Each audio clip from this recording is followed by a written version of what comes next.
आयुर्वेदं समर्पयामि स्वाहा स्वाहा आयुर्वेदं समर्पयामि आयुर्वेदं स्वाहा आयुर्वेदं समर्पयामि स्वाहा आयुर्वेदं समर्पयामि स्वाहा आयुर्वेदं समर्पयामि शाय स्वाहा आयुर्वेदं समर्पयामि पापाय स्वाहा आयुर्वेदं समर्पयामि रोगाय स्वाहा आयुर्वेदं समर्पयामि स्वाहा आयुर्वेदं समर्पयामि स्वाहा आयुर्वेदं समर्पयामि आयुर्वेदं समर्पयामि सोमाय स्वाहा आयुर्वेदं समर्पयामि सर्पाय स्वाहा आयुर्वेदं समर्पयामि स्वाहा आयुर्वेदं समर्पयामि स्वाहा आयुर्वेदं समर्पयामि स्वाहा आयुर्वेदं समर्पयामि स्वाहा आयुर्वेदं समर्पयामि स्वाहा आयुर्वेदं समर्पयामि स्वाहा आयुर्वेदं समर्पयामि अर्जुने स्वाहा आयुर्वेदं समर्पयामि स्वाहा आयुर्वेदं समर्पयामि स्वाहा आयुर्वेदं राजवाय स्वाहा समर्पयामि इंद्राय स्वाहा राजेश्वरी स्वाहा पृथ्वीधराय स्वाहा ओम अपवित्रम सगळ्यांनी हात लावा देव स्वा सविता पुनात्मसो वैद्रेन शतवारेण सुपाकाम ृतमस्य निर्घृते श्रितो हृतमस्य धाम रङ्गनमापहमादय स्वाहा कृतं मृगमपक्ष्याभ्यं तत्कर्मणाचरीरचन्दतवान् न्यूनमिहाकर अग्निको द्वितोर्धविद्वान् द्वितको दोदं करोतु स्वाहा तं अग्नये नमः यशः प्रज्ञा विद्या पुष्टिं श्रियं बलं तेजं आयुष्यं आरोग्यं देहि मे भव्य. जय जगदंब नमो आदेश. मी तन्वीताई पुणेकर आपल्या सर्वांचं सहर्ष स्वागत करते. सहर्ष स्वागत व सर्वांचे हार्दिक अभिनंदन सुद्धा. आताच आपण पाहिले असेल की आपल्या ज्या नवीन घराची नवीन जागेची त्याचबरोबर जगदंबेच्या मंदिराची आपण वास्तुशांती केली आहे. वास्तुशांती छान पद्धतीने पार पडली. त्याचबरोबर तुमच्या सर्वांचं योगदान त्याचबरोबर तुमच्या सर्वांचा सपोर्ट मला असा कायम राहिल्यामुळे आज आपण ह्या टप्प्यावरती पोहोचलेलो आहोत. बरेच वर्ष आपण आपल्या देवीची जी काही गादी आहे त्या गादी आपण भाडेकरारावरती होतो व त्या भाडेकराच्या घरामध्ये आपण देवीला स्थान दिलं होतं. त्याचबरोबर तुमच्या सर्वांच्या साह्याने व तुमच्या सर्वांच्या योगदानामुळे आपण स्वतःच्या हक्काच्या व जगदंबेच्या हक्काच्या गादीची आज आपण गादीची प्रतिष्ठा करत आहोत. त्याचबरोबर आता गादी कशी भरायची या संदर्भात मी माझ्या शिष्यांचे इथे बरेचसे व्हिडिओ केले होते. माझ्या शिष्यांचे व्हिडिओ सुद्धा दाखवले होते. पण आज अशी छान दिवस आला व त्या छान दिवसाची मी आतुरतेने वाट पाहत होते. तो म्हणजे आजचा हा माझ्या स्वतःच्या हक्काच्या गादी भरण्याचा दिवस. आज मी माझ्या स्वतःच्या जगदंबेच्या हक्काच्या गादीचा गादी भरणार आहे. ही गादी कशा पद्धतीने भरल्या जाते त्याचबरोबर आपल्याकडे जर जागा कमी असेल तर एका गादीमध्ये 2 गाद्या कशा भराव्यात याचा आपण ह्या गादीमध्ये दाखवणार आहोत. आता सर्वप्रथम म्हणजे जागा कमी म्हणजे आपल्या पलीकडच्या साईडला दरवाजा येतो आणि मला बरोबर याच दिशेला देवीचं तोंड हवं होतं. त्यासाठी मी हीच जागा निवडली. त्यासाठी मी पायऱ्या थोड्याशा वाढवून घेतल्या. पण वरची जी जागा आहे या माझ्या देवीला थोडीशी कमी पडू शकते असं मला भासलं. मग मी त्या गादीची जी काय आकार आहे ती फक्त 4च ठेवलेले आहेत. तर एका गादीमध्ये 2 गाद्या कशा भराव्यात व बाकीच्या सविस्तर गाद्या कशा भराव्यात व गादीमध्ये आपण कोणते कोणते रत्न याच्यामध्ये टाकले पाहिजेत हे आपण पाहणार आहोत. सर्वप्रथम म्हणजे आपण इथे पंचामृत घेतलेला आहे. पंचामृतासहित सुट्टी चिल्लर नाणी घेतलेली आहे. मी मागच्या वेळेस सुद्धा एका गादी भरताना सांगितलं होतं यथाशक्ती आपण गादी भरू शकतो. यथाशक्ती आपण त्याच्यामध्ये दान घालू शकतो. असं काही नाही की आपल्याला अमुकच पाहिजे तमुकच पाहिजे. जे काही तुमच्याकडे शक्य आहे जे काही तुमच्याकडे आहे एवढ्या ह्याच्यामध्ये तुम्ही ही गादी भरू शकता. त्याचबरोबर गादीमध्ये कधीही भरताना आपण लिंबू किंवा नारळाचा कोणताही सहभाग करत नाही. त्यासाठी आपण केळीचं फूल वापरतो. तर असा केळीचा कोप घ्यावा. त्याचबरोबर फुलं शेण हळद कुंकू गुलाल त्याचबरोबर महत्वाचे लागणारे म्हणजे जगदंबेची पांढरी कवडी त्याचबरोबर पंचधातू कांडी मोती पवळं त्याचबरोबर पंचधातू पत्रा या सर्व गोष्टींचा इथे समाविष्ट असतो. त्याचबरोबर लागणारे म्हणजे यंत्र त्याच्यामध्ये कुबेर यंत्र लक्ष्मी यंत्र अशा यंत्रांचाही समाविष्ट असतो. त्याचबरोबर जगदंबेची पूर्ण ओटी खणा नारळाची ओटी आणि त्याचबरोबर महत्वाची गोष्ट म्हणजे आपल्या गादीला सोन्यासारखं यश यावं आपली गादी सोन्यासारखी राहावी व सोन्यासारखी मौल्यवान राहावी यासाठी आपण सोन्याचे मणी एक मणी त्याच्यामध्ये अर्पण करावा. तर अशा पद्धतीने आपण गादी कशी भरायची काय भरायची हा संपूर्ण इथे सविस्तर भाग दाखवणार आहोत. तुम्ही सर्वांनी हा भाग पूर्णत्व पाहावा. त्याचबरोबर तुमचा असा सपोर्ट व योगदान आम्हाला राहावं ही तुमच्याकडे सर्वांकडे प्रार्थना करते. त्याचबरोबर आता जे काही भाविक भक्त आपल्या गादीवरती येणार आहेत बऱ्याचदा आपण ज्या जुन्या घरामध्ये राहत होतो तिथे थोडंसं बसायला अडचण व्हायची. गुरुदीक्षेचे जर कार्यक्रम घेतले तर कार्यक्रमाला गर्दी व्हायची. तर आता मोठा परिसर तुम्हाला भेटणार आहे. बसण्यास जागा मिळणार आहे. त्याचबरोबर देवीच्या आसनासाठी ही मोठी परिसर इथे मिळणार आहे.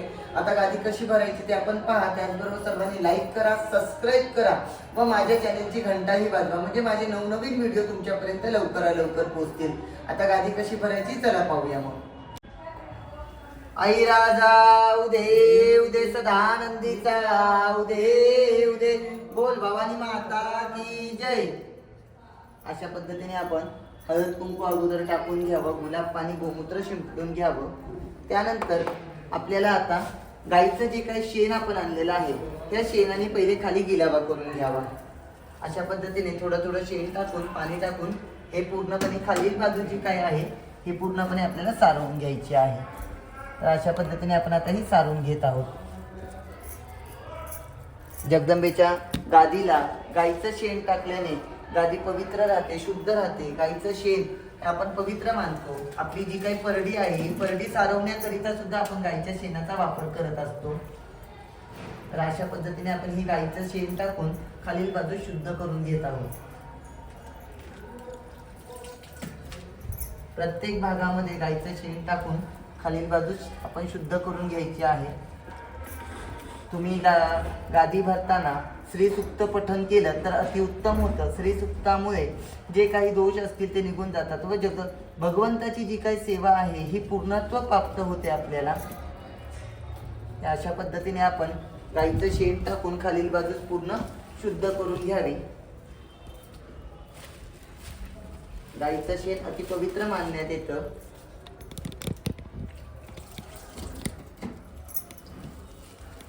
बऱ्याचदा असं होतं परडी सारवतानाही सुद्धा बरेचसे माता भगिनी गाईच्या शेणाची किरस करतात, पण शेण हे पवित्र आहे. कोणीही ह्या गाईच्या शेणाचा घाण म्हणू नये किंवा त्याची कोणतीही मस्करी करू नये.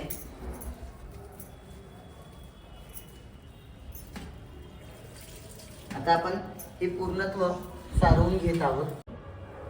आता या ठिकाणी आपण पूर्णपणे खाली पूर्णत्व व्यवस्थित सारवून घेतलेला आहे. कापूर प्रज्वलित करून घेतलेला आहे, जेणेकरून गादी ही चांगली धगधगते व शांत राहावी, कापरासारखी प्रखर राहावी व प्रकाशमय राहावी. यासाठी आपण पूर्णत्व कापूर प्रज्वलित करून घेतला आहे. पूर्णत्व गादी सारवून घेतली, हळदी कुंकाचं लेपन करून घेतलेलं आहे.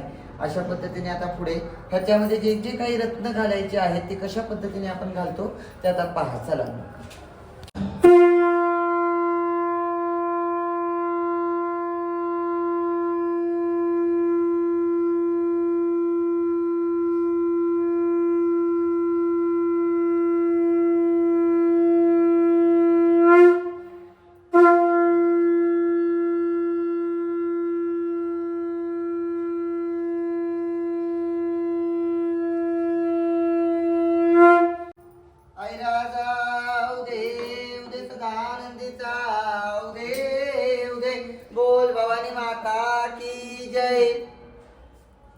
आता आपण सर्वप्रथम खालील बाजूस थोडेसे तांदूळ घालून घेऊ.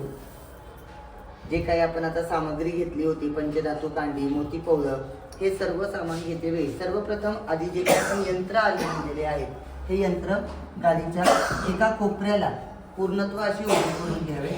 यंत्र उभे करताना ते उलटे उभे करू नयेत किंवा ते वाकडे झाले नाही पाहिजे, ते उभ्या पद्धतीने राहिले पाहिजेत. अशा पद्धतीने आपण यंत्र लावून घेत आहोत. त्यानंतर खणाची ओटी व सोन्याचा मणी हा आपण गादीच्या आतील बाजूस ठेवून घेत आहोत. आता हा पूर्णत्व वस्तू आपण ह्याच्यामध्ये ठेवल्यानंतर जे काही केळीचं फळ आहे किंवा केळीचा कोप आहे हा इथे घालून घेत आहोत.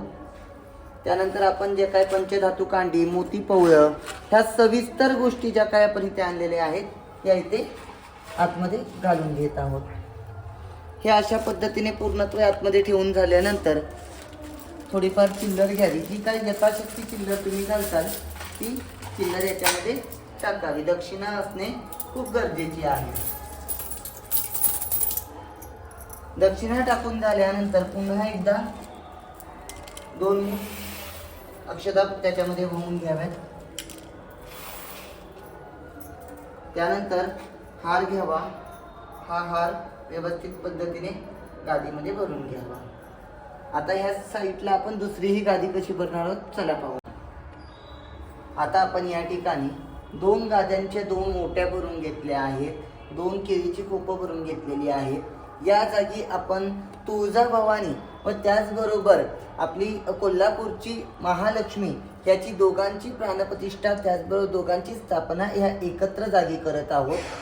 आता एकत्र जागी कोणत्या कोणत्या देवीची आपण करू शकतो? तुळजाभवानी त्याचबरोबर कोल्हापूरची महालक्ष्मी, तुळजाभवानी त्याचबरोबर माहूरची रेणुका, तुळजाभवानी त्याचबरोबर सप्तशृंगी, अशा ह्या 3.5 शक्तिपीठामध्ये असणाऱ्या ज्या काही दैवत आहेत यांची आपण एकत्ररित्या गादी भरू शकतो। पण बाकीच्या देवी देवतांची एकत्ररित्या गादी भरल्या जात नाही, त्यांची सेपरेटच गादी भरावी लागते। जर तुमच्याकडे जागा कमी असेल किंवा एकत्रच जागेमध्ये जर तुम्हाला 2 गाद्या भरायच्या असतील तर तुम्ही तुळजाभवानी व कोल्हापूरची महालक्ष्मी अथवा सप्तशृंगी त्याचबरोबर माहूरची रेणुका ह्या 3.5 शक्तिपीठामध्ये येणाऱ्या देवतांची तुम्ही एकत्ररित्या गादी भरू शकता। जर तुमच्याकडे नसेल, तुळजाभवानी मांडरची काळेश्वरी असं जर असेल तर त्यांच्या तुम्हाला 2 गाद्या भरताल, एक गादी त्या एकत्र चालत नाही, 2 गाद्या ह्या या देवी देवतांच्या चालू शकतात। तर अशा पद्धतीने आपण सविस्तर पूर्ण गाद्या कशा भरत आहोत पहा आता तुम्ही। ज्यामुळे अशा पद्धतीने आपण सविस्तर देवीच्या ह्या 5 गाद्या भरून घेतलेल्या आहेत, मनमोहक सोबत अशी आरती करून घेतलेली आहे। त्याचबरोबर देवीची ही पूर्ण गादी भरून झाल्यानंतर याच्यावरती आपण लेपन म्हणून माती किंवा वाळू हे पूर्णत्व टाकून हे झाकून घ्यावं। त्यानंतर एखाद्या कारागिराकडून ह्याच्यावरती पूर्णत्व फरशी बसवून घ्यावी आणि देवीला आपण ह्याच्यावरती विराजमान करावं। अशा पद्धतीने कशा पद्धतीने गादी भरल्या गेली, गादी कशी भरल्या जाते याचा मी सविस्तर भाग हा इथे दाखवलेला आहे। ज्या कुठल्या भक्तांना गादी भरायची असेल किंवा काही भक्तांचे गुरु नसतील, काही भक्तांचे गुरु त्यांच्यापासून लांब असतील, त्यांनी स्वतः अशा पद्धतीने जरी गादी भरली तरी अतिउत्तम ठरेल। जगदंबेची गादी पूर्णत्व प्रत्येक जणांनी भरावी व गादी भरूनच जगदंबेला विराजमान करावं। पहिले जसे आपण आपलं एखादं घर घेतलं तर घराची आपण जसं वास्तुशांती करतो, त्या वास्तुशांती केल्यानंतर त्या वास्तूला वास्तुपुरुष आपण ईशान्य कोपऱ्याला देत असतो, त्याच पद्धतीने जगदंबेच्याही गादीची ही पूर्णत्व गादी भरल्याने आपल्या घरामध्ये सुख शांतता नांदते। त्याचबरोबर जगदंबेची गादी ही पवित्र मानण्यात येते व ती गादी ही पूर्णत्व राहते। म्हणून प्रत्येकाने अशा पद्धतीने गादी भरावी, गादी भरून जगदंबेला त्याच्यावर विराजमान करावं व घरामध्ये सुख शांतता नांदवावी ही प्रत्येकाकडे मी प्रार्थना करते। तर सर्वांनी असंच माझ्या चॅनलला सबस्क्राईब करा, लाईक करा। त्याचबरोबर तुमचा हा छोटासा मला योगदान व तुमच्या सर्वांचं सबस्क्राईब माझ्यासाठी लाख मोलाचं ठरतंय। असंच सर्वांनी मला सबस्क्राईब करत राहा व त्याचबरोबर तुम्हाला ज्यांना कोणाला गादीवरती यायचं असेल त्यांनी अवश्य आता ह्या नवीन जागेवरती येण्यामध्ये सुरुवात झाली आहे। तर ज्याला कोणाला यायचं असेल त्या लोकांनी आपल्या नंबरवरती कॉल करावा। आपला नंबर आहे 93 22 16 16 99 9322161699 या नंबरवरती कॉल करून तुमची बुकिंग करावी। बुकिंग करून तुम्ही आमच्या ह्या नवीन गादीवरती म्हणजे ह्या नवीन वास्तूमध्ये तुम्ही यावे। सर्वांना जय जगदंब, नमो आदेश।